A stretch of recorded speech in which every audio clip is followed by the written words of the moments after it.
That hurt.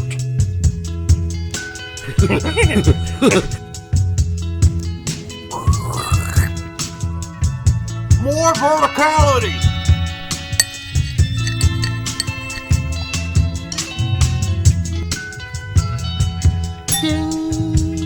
Before we get too drunk. Yeah, I know. Welcome to the Straight Red Card. So we just finished watching United States defeat Honduras 3-0. And I don't want to take anything away from the US, but that's one of the worst Honduras teams I've seen in a long time. It's worst. Hard to believe how bad they are. Well, it's strange to consider how good they were, like just in the Nations League. I mean, how competitive they were. Yeah, I mean, USA and Mexico both beat them 1-0 in that game, in those games, both games. I mean, again, we won the game. We're not Mexico, I guess Costa Rica. Sorry. Right. Yeah. We won the game, and I know a lot of people, because I think Acosta had a great game, but you can already hear it, Brett. They're going to say it's just because he had lots of space and time. That's not the only reason he played a good game.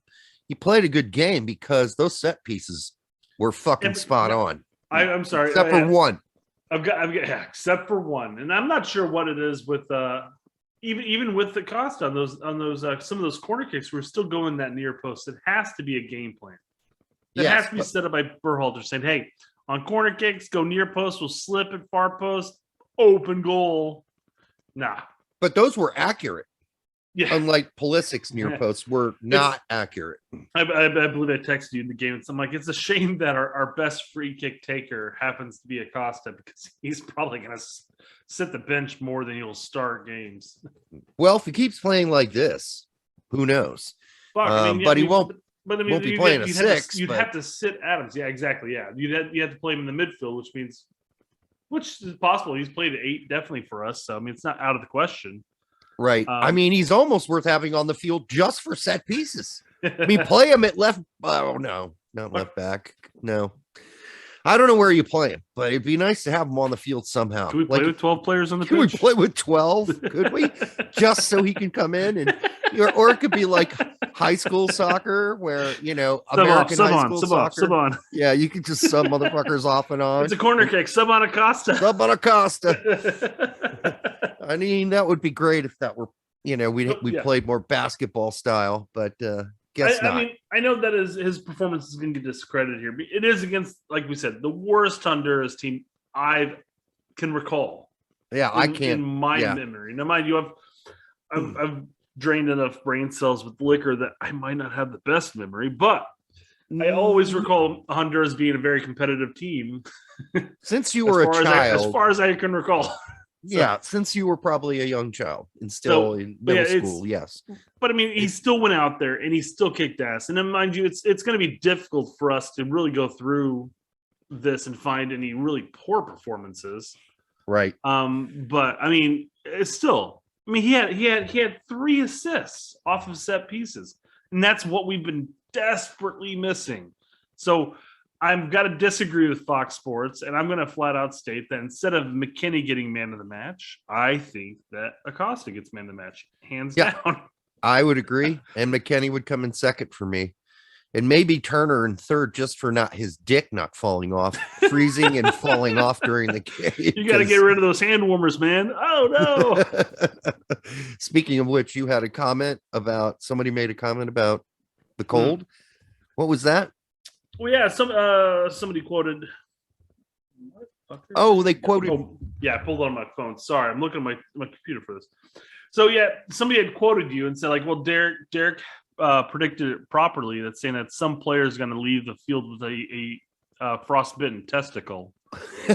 Yeah. And the Honduras Federation came out and said that 2 players didn't return to the national team in the second half due to extreme weather conditions. Of the balls. Well, they didn't say of the balls, but they left that part off. But you can interpret that way. I mean, it was clear cut. That's what happened, Frozen testicles. they're wearing shorts out there. They got gloves. They got long sleeve shirts. They got balaclavas. But you know what they don't have? They don't have like a nut warmer, you know. And I think that's the problem with them. And they can't blame it just on the weather. They didn't come out prepared for this. You could wear a cock and ball warmer while you played. I suppose it would feel kind of weird, I'm guessing, but they'd be warm. But man, it was so fucking cold. Sperm count too, man. But this is the coldest game ever played in U.S. history. Oh, Jesus, no. And a lot of people criticized Greg for that. Now, credit to the players. They didn't let the cold even the playing field skill-wise this game. They were great. They toughened it up and they sucked it up and they played great. I don't know if you noticed this as well, but I feel like with the cold conditions, everybody's first initial step off on their sprints, to go from just a jog to a sprint was significantly slower, and they're just like half a step back from where they normally would be. The same thing with the passes. The passing seems like the ball just didn't want to move for some of them. Just like a little hospital ball here, but thank goodness that everybody had a half step back, so they couldn't catch up to it. But still, and at the same time, Honduras was slower to react on defense because of that. Oh, shit. So they played in 90-degree weather 2 days prior. So I mean, they didn't come out to the field the day before the game. They're just like, well, we know it's going to be cold. Fuck it. Yeah, we're going to save ourselves and see if we can survive just one day of it, not two. So, I mean, great set pieces was a huge difference in the game. And as we said, you got to put the ball in the junk pile and let fuckers go after it. Weird shit happens when you chuck stuff in the box. And that's what happened tonight. I mean, Pulisic's goal is a prime example of almost that. At a second, yeah. And I thought it was hysterical on his post-game interview where they're like, yeah, how do you feel about getting that brace? He's like, I didn't get the brace. The second goal count. Was that guy not watching the game? Seriously. Did he not know that was an offside? And I love that he ended the interview with, man, it's cold out here. I want to get away from you. I want to go. Yeah, I don't want to talk to you. I thought that was the most entertaining interview by Pulisic yet. I mean, it was boring, but entertaining at the same time because he had absolutely nothing to say. He was like, that second goal count? I want to get out of here. It's cold. But good point. I mean, he looked at the guy like, the second goal. What are you talking about, dumbass? So there's that. And then we already talked about how poor Honduras is, but that doesn't really take away from the fact that we won this game pretty easy. I mean, it was nice. Yep. I didn't have to drink as much as usual. I still drank. That didn't stop me or anything. No, it didn't stop me. I just didn't pound it down as much because I wasn't nervous, and it I knew we were going to win that game pretty much after the first goal. I didn't really feel nervous at any point. I guess this Mexico-Panama game's about to start. Okay. So, and you're watching the Canada. It's halftime 0-0 right now. 0-0. Okay. So, I mean, mathematically, things are looking really good. We just need one more win, basically. I thought that was Apple in Carmel. Sorry, I'm looking at the Mexico game right now. I'm sorry. There's just a guy on there with like a. I'm not even going to go into this. All right. Sorry. Greg's presser from yesterday, he just basically saved his ass. Although, would have really gotten fired if he lost this game?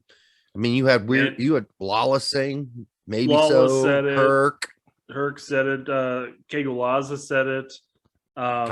Tight shirt Twellman. He did a good job of avoiding roping around it, but still kind of saying it. No, he didn't. Who else said that? Tactical during his pregame was like, no, tight shirt didn't do it, or he said Twellman. Twellman did not say that. And I think he offered himself plausible deniability, despite of course the fact he did. Despite the fact that he flat out said, "You have the right to think that." As far as Berhalter losing his position, if he were to lose against Honduras, he's just being a shark. I'm sorry. Sure, no. I feel like he's definitely fence sitting there, and he's like, I want to say it, but I don't want to say it because I don't want to take a chance. I don't want to lose my access. Well, dude, speaking of which, man, Grant Wall came out yesterday, I think, or this morning, maybe this morning, and flat out said that the whole quote unquote losing your access thing is more or less BS. I'm paraphrasing, of course. Oh, he's so full of shit. He's so full of shit, Grant. So people are attacking us and going, "Hey, do you want to say it to him?" And I'm like, I posted there's a meme from Avatar: The Last Airbender. It's an anime or U.S. cartoon, but kind of anime style. But where it's like, there is no war in Ba Sing Se, and he's basically brainwashing people. You know, Christ, you are not losing your access. You know? It's not good, dude, for Grant to be saying that. Because he knows it's not true. He knows it's not true. Even if he doesn't, I lost my access. Kirk lost his access. Fucking even Jimmy Conrad says he's got limited access. So come on with this bullshit. And we all know why the three of us have it. We all know why Bill Archer lost his access and Dan Loney lost his while we were at Big Soccer. Same reasons. I mean, they were critical, and you can't be critical of U.S. soccer. That's just how it goes. Speaking of Bill Archer, he's going to be on our show. We're scheduling. Yep. So Bill will be back with us. Max Bretos will be back. Max to schedule a date. Yeah. Yep. Did I already tell you that? Or did he tweet? Nah, I've been talking with him in DMs. Okay, good. Because last night he replied to his Facebook page to me and said, "Yeah, let's work on it. Let's do it." So it's good. So I deleted. I told him, I go, all the rumors you heard about us, they're probably true. Did you? I actually deleted one of my more not so nice comments, responding to one of his answers to Yank Report's question. So by all means, Max, if you feel that we've said something incorrect, by all means call us out. Oh yeah, as much definitely. of them as you want. It's okay. I basically was big just boys, saying, I was just basically saying, I don't think you're selling us the whole story here. Yeah. It's basically, I think there's more to this. And, you know, I think he could have been harsher on one of his replies to whatever question it was. I don't even remember what it was, but I did compliment Sam and I didn't compliment Max. So I'm like, I'm deleting this. I don't want him to see this. Yeah. But let's bring this back to the game. Let's bring it back to some happiness here. As a whole, I think I'm done. Well, I was going to bring up a couple players that I wanted. We'll talk about this more in depth, I guess. But yeah, on the obviously we talked about Acosta being fired, so we don't really talk about him so much. I thought the use of bringing in Morris instead of Pulisic was primarily just to wear down the. We recommended defenders. Yeah, we recommended it. And even though we picked Pulisic as a probable starter for Greg, but we said, I'd rather see him sit and come in as a super sub. I think you said super sub. I just said, I'd like to see him sit. And I'm not saying that needs to be an every game occurrence by any means, but I'm just saying in this situation, it was nice to be able to wear out the defense and then bring him and even Aronson to this point in at the end. And it's just the defense. I feel like their defense had to have been sitting there going like, oh, Christ, really? Yeah. Oh my God! I know. I don't. Can I get frostbitten on testicles too? They didn't care at that point. I'm telling you, Brett. Honduras were done caring after the second goal. They seriously were. And but we were talking about the other wish we got, right? Luca De La Torre. Hey, that was the other thing from our last show. We're like, we'd really like to see Luca De La Torre. I didn't expect to start by any means, but. And was he not as good as advertised? I mean, he was fantastic. We've been advertising him as he's not the savior, but he's better than a lot of our alternatives. He did what Musa has not been able to do for 2 games, and that's get the ball at his feet. And it's like glue stuck to his foot, and he can go fast and get the ball up the field. Exactly, and that's the thing that we talked about a lot with him. And we've talked about his faults. I mean, his final play, his final passes, they're sometimes questionable, sometimes no good, sometimes too early on one occasion. Yeah, but I mean, but from receiving the ball at our 18, and then all of a sudden 2 seconds later he's in our offensive third. I mean, just getting the ball getting around the defense, and then getting into that attack as fast as humanly possible. It catches them on their heels, and it opens up the game for the rest of us. And no hero ball today. None whatsoever. It was a team game. Even when our subs came in, it was still very much a team game. That was a big difference between this match and the previous matches. Yes. I mean, way different. It's just night and day. And people are gonna say, oh, well, it's because it was Honduras. Okay, all right. But I mean, it's not like Honduras has a bunch of shitty players on their team. They're not great, but I mean, they should be more competitive than they are in the octagon. I get it. But, they're not crap. I came into this game nervous, thinking it's possible we could have a Trinidad and Tobago moment. And I didn't want to see that. And thank God it didn't happen. But, I mean, I didn't come in here thinking that any less of Honduras than I would normally, because I still know they are who they are. They're just having a big, bad stretch. And, maybe this was the game they, broke out of the bad stretch. And Elise was there, too, today for this game. He wasn't, I don't think, in the first game we played them. So I was like, that guy can be a pain in the ass up top. So, and he kind of was it, but not enough. I mean, it was rare. But the general idea is this is how a team plays. And I know they gave us more space, but they gave us a lot of space versus Canada too. And we couldn't break down their low block. Yet tonight, what did we do different? Totally different. We tried to make passes inside the box. Yep. We didn't just shoot down the side and hope for a cross. You tell me that didn't work out. No, not only that, but there were at least, I mean, just going off the top of my head here, I can think of at least 2 or 3 shots from outside the box. Now, they weren't the world's best shots, and most of them probably didn't even test the keeper by any means, but there were chances, and we took them. Yeah, Weah, nice shot outside the box. Wasn't called a corner kick, should have been. But generally, that was a great shot. And maybe there's some. Listen, if Zardes is your starting center forward, are you going to try to squeeze him a ball into the inside of the box? No, those concrete shoes he's wearing. Especially, with his shoes, the way they are. I mean, you don't want to do that with Zardes, because if you have to kind of make a fast pass to him inside the box, you're not sure he's going to be able to control it. So maybe there's part of the reluctance, but maybe it was also game planning, because they said at one point during the broadcast that they spent like the last practice the whole time playing low block breakdowns in practice. So that's all they did. They had the defense play a low block. They got, and then they had like 6 guys on offense trying to break it down, or 7 or 8 guys. I'm sorry, but I can't help but feel that we should have had this practice like 2 or 3 windows ago, Yeah, because this shouldn't be news to any of our players that there's going to be quite a few teams in CONCACAF that are going to play a low block against us. Yeah, and you'll notice a lot of the differences, unlike the past couple games. A lot of the passes, although we did have a lot of crosses tonight that were blocked as well from each side of the box, right?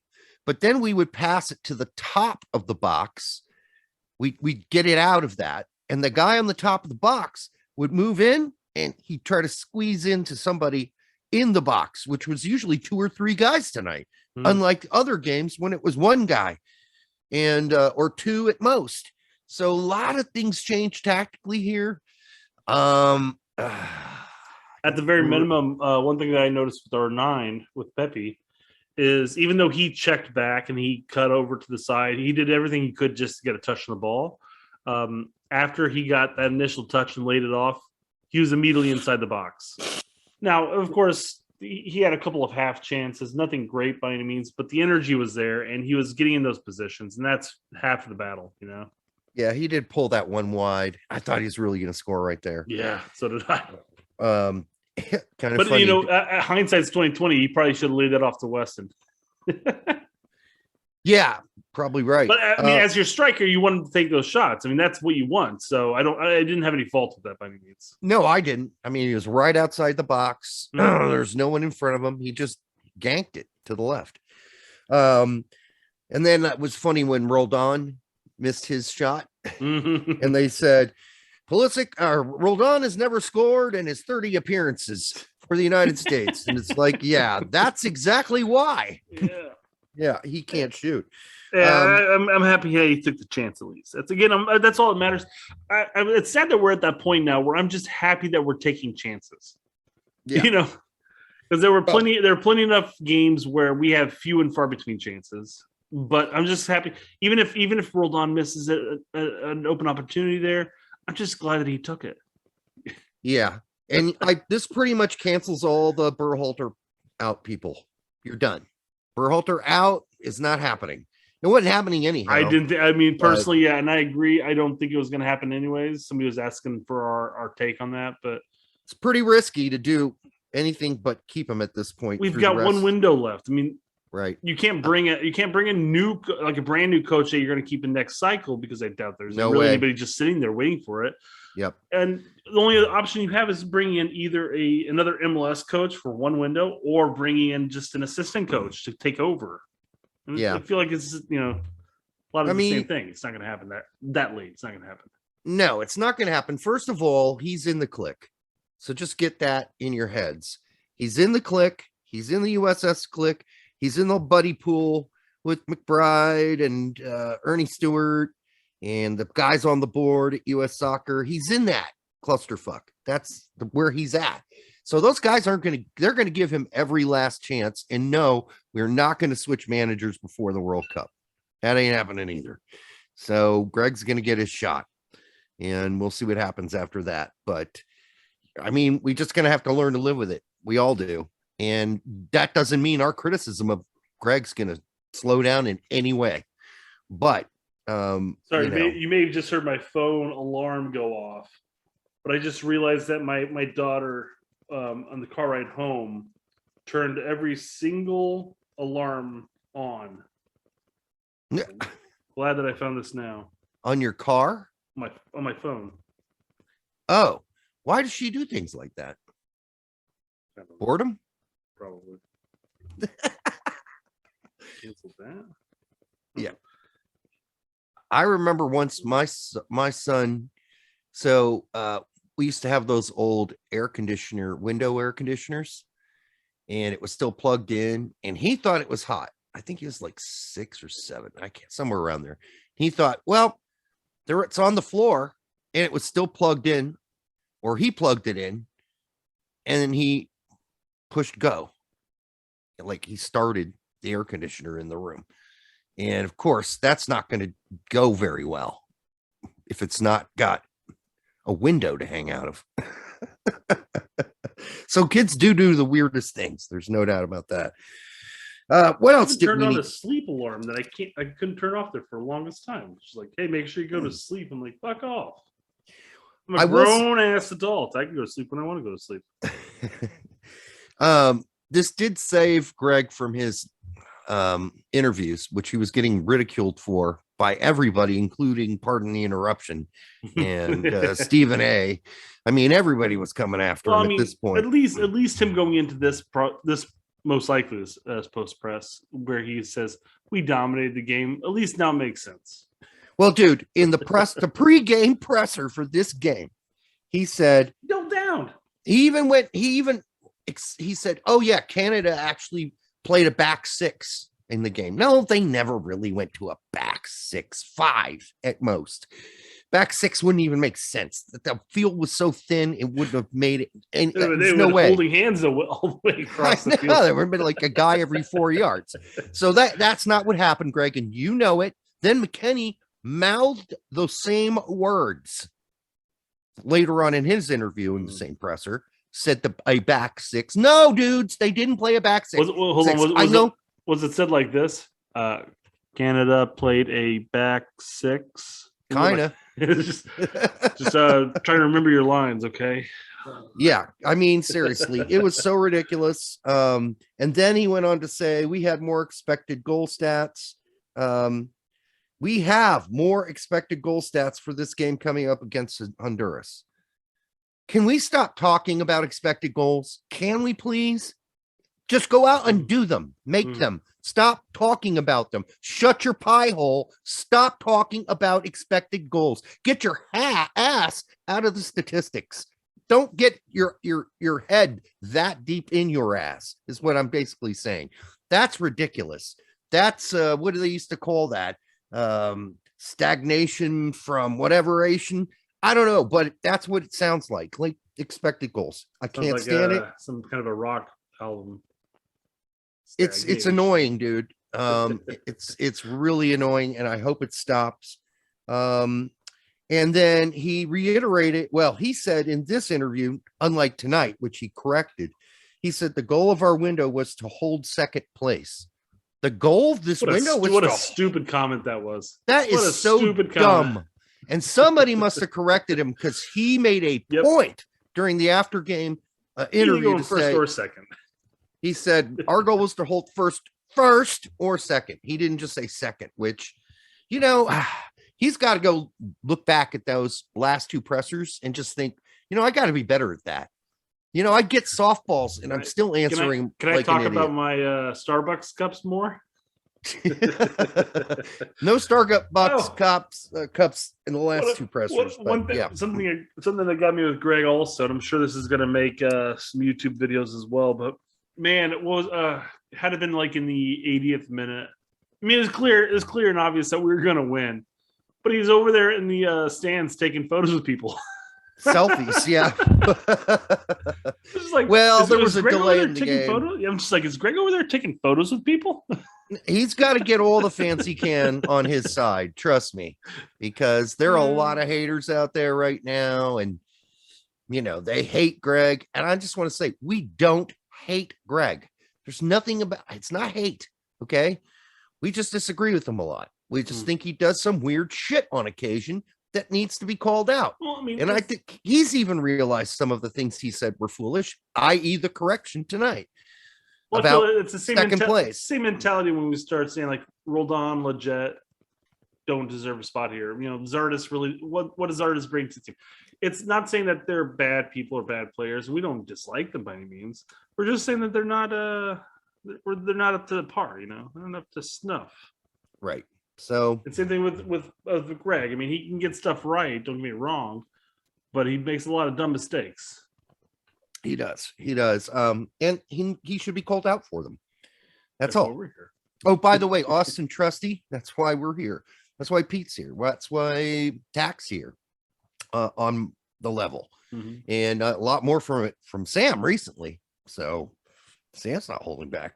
Austin Trusty. Jake's on top of that too now.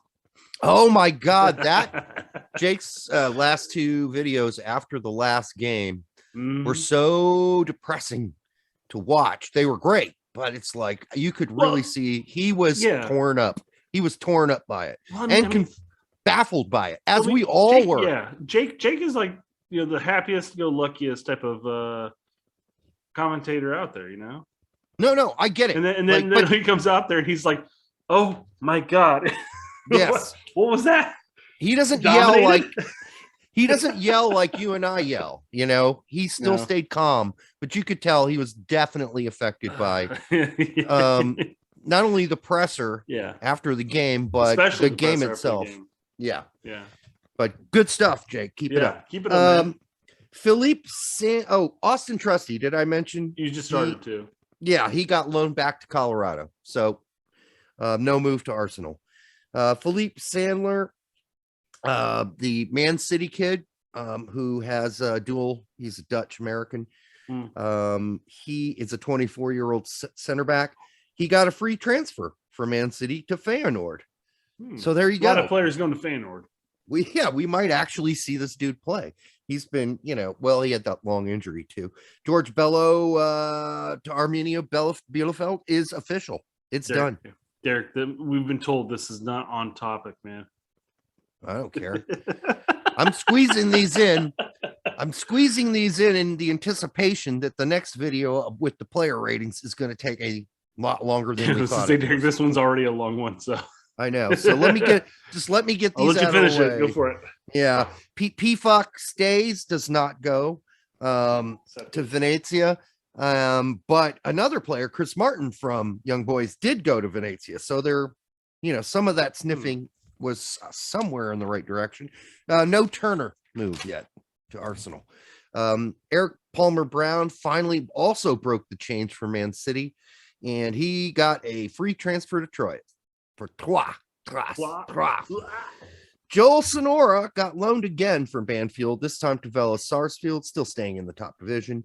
Yedlin to Miami for free. Man, that is it, folks. Oh, by the way, I didn't know Matt Turner had a Lithuanian passport, or maybe I did and I forgot about it. So he doesn't need to worry about anything about getting a work permit, I don't think. It doesn't matter. I think he's pretty much started whatever it is, like 60% of his games for this last year.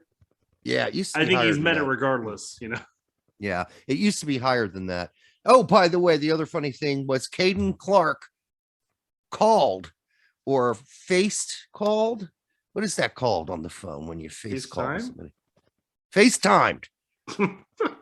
FaceTime. Thank you. Okay. Filippo out of nowhere on his show today. He was there. He was there at the game, freezing his balls off. And yeah, so immediately the first thing he said was something fucking this and fuck that. And then Filippo pulled the phone away from the mic and he said, "Hey, Caden, you're on our show. It's live. You called you FaceTime me live. I'm on the show." And he's like, "Oh, okay." He's like, "I'll text you later." And then I was like, "Oh God, I'm glad he pulled that phone away fast, because who knows what he's gonna say." But he started right out with the F words, the F bomb. I think that's going to do it, because we're going to get into specific player ratings coming up. But all right, so make sure you like, subscribe, and share it with your Uncle Bob. Oh, there's more chances that people have an Uncle Bob. Branching out your genealogy, huh? Bob Bradley, right? Yep. Bob Bradley. Oh yeah, we'll get into genealogy later. All right. Good night. That hurt.